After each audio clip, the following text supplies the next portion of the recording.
کہ بڑے بڑوں سے بڑا ہے حسین کا اصغر،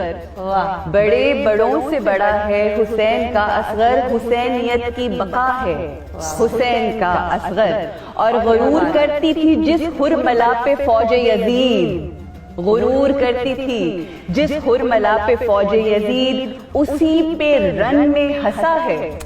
حسین کا اصغر، اور یزیدیت کو کھلونا بنا کے جھولے میں، یزیدیت کو کھلونا بنا کے جھولے میں ابھی بھی کھیل رہا ہے حسین کا اصغر، اور جو مانگنا ہے تو جھولے کی سمت آ جاؤ، جو مانگنا ہے تو جھولے کی سمت آ جاؤ، امیر کرب و بلا ہے حسین کا اصغر، اور آخر میں کہ قدم اٹھا نہیں پایا مگر یزید تیرے،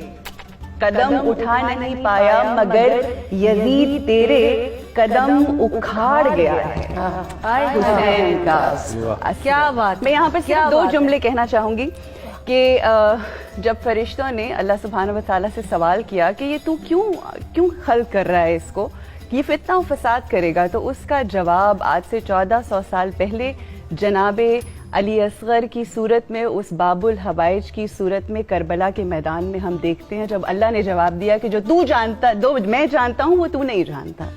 تو یہ وہ جواب ہے۔ جناب علی اصغر نے ایک اور چیز بڑی خوبصورتی سے واضح کی کہ قد کا چھوٹا ہونا یہ نہیں ثابت کرتا، عمر کا کم ہونا یہ ثابت نہیں کرتا کہ میں علی نہیں ہوں، علی کسی بھی روپ میں ہو، علی کی عمر پہ مت جائیے، یہ مت سوچیں کہ آپ کے عمر میں کوئی زیادہ ہے، اس علی نے یہ ثابت کیا ہے کہ کم عمر بھی ہو علی ہوتا ہے۔ واقعی میں جناب علی اصغر کے حوالے سے جو یہ ذات ہے، 6 مہینے کا جو سن ہے، اس میں اگر ہم غور سے دیکھیں نا تو 3 لیسنز جو میرے شعور اور عقل کے مطابق جو سمجھ آتے ہیں ویری کوئکلی، وہ 3 جو لیسنز ہیں وہ ضرور، کیونکہ آج کے دن اگر ہم کوئی لیسن نہیں لے کر گئے تو نامکمل ہو جائے گا آج کا دن۔ سب سے پہلی بات مسکراہٹ، وہ نہ صرف باطل کے چہرے کے اوپر، میں سمجھوں گی شیطان بزرگ کے چہرے پر طفل حق نے ایسا تماشا مارا کہ جس کی لالی آج تک دنیا دیکھتی ہے اور اس پہ ہنس رہی ہے، ٹھیک ہے۔ ایک تو یہ بات، اب وہ مسکراہٹ بھی ایک بہت بڑا سمبل ہے، وہ مسکراہٹ سمبل اس طرح سے کہ کیسی بھی پریشانی ہو، کیسا ہی باطل کیوں نہ آ کے کھڑے ہو، آپ کو چہرے پہ مسکراہٹ لے کر جب آپ حق پہ ہیں تو آپ مسکراتے ہیں، اور کیسی بھی کوئی مشکل کیوں نہ آ جائے آپ نے مسکراہٹوں کا دامن تھام کے رکھنا ہے، کیسی بھی کوئی مشکل آ جائے، چاہے وہ عورت ہو، چاہے وہ بچہ ہو، چاہے وہ بزرگ ہو، چاہے وہ کسی بھی پروفیشن سے تعلق رکھتا ہو، یہ مثال ہمیں جناب علی اصغر سے ملتی ہے۔ ایک دوسری بات کہ جب حل من ناصر ینصرنا کی بات آتی ہے، جب مولا نے یہ استغاثہ بلند کیا تو لبیک یا حسین سب سے پہلے کہنے والا اس کربل کے میدان میں جناب علی اصغر تھے، اور وہ لبیک کس چیز کی تھی؟ وہ اطاعت حجت خدا کی تھی، کہ اٹ ڈزنٹ میٹر کہ کوئی 6 مہینے کا ہو یا کوئی 60 سال کا ہو، جب بات آتی ہے حجت خدا کی اتباع کرنے کی، اطاعت کرنے کی، تو ہر کسی نے ہاتھ بلند کر کے لبیک یا حسین کہنا ہے۔ اور تیسری اور بہت اہم بات جو آج کی، اب کل سے ویمنس ڈے بھی سٹارٹ ہو رہا ہے، آج کی عورت کے لیے ایک بہت بڑا پیغام ہے کہ جس نے تربیت جناب علی اصغر شکم مادر سے لے کے کربلا کے میدان میں 6 ماہ تک کیسی کی، کہ جب جناب سغرا کی گود میں ہے مدینے میں اور نہیں آ رہے محبت کی وجہ سے، تو امام حسین آتے ہیں جناب علی اصغر کے پاس، کیا کہتے ہیں کہ ہمک کے چھوٹا سا جو بچہ ہے وہ ان کی گود میں آتا ہے، یہ تربیت مادر ہے، ایک لمحہ۔ دوسرا لمحہ کہ جس وقت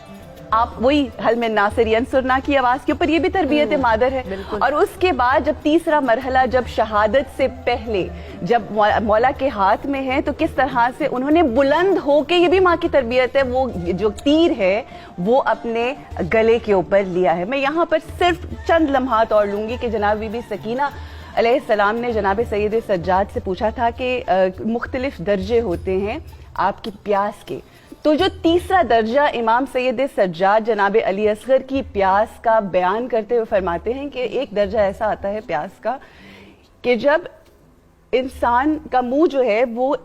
بند ہوتا ہے اور کھلتا ہے، بند ہوتا ہے اور کھلتا ہے، جس طرح سے مچھلی اپنے منہ کو کھولتی اور بند کرتی ہے، اور میرا جناب علی اصغر اس وقت پیاس کے اس درجے پہ تھا یہ ساری قربانی جو جناب علی اصغر نے دی اپنے والد محترم کے ہاتھ کے اوپر، یہ ایک سبق ہے اسلام کے لیے، یہ سبق ہے انسانوں کے لیے، یہ سبق ہے مسلمانوں کے لیے کہ کوئی بھی دور آ جائے، جب بات آتی ہے امام کی، جب بات آتی ہے ہادی برحق کی، جب بات آتی ہے رہنمائے ہادی ربانی کی، تو کس طرح سے ہمیں سب کو صرف چھوٹی سی ایک اور بات کرنا چاہوں گی، یہ ضروری بات وہ یہ کہ اگر یہ جو حسینیت کی جو قربانی ہے، یہ اگر وہ نیزے پہ سر جناب علی اصغر بلند نہ ہوتا تو کبھی جب باغی نعوذ باللہ کہا جا رہا تھا تو وہ چھوٹا سر ہی تھا، وہ سر صغیر ہی تھا کہ جس نے ہر کسی کو یہ بات بتا دی کہ یہ جو قافلہ جا رہا ہے یہ حق والوں کا قافلہ ہے۔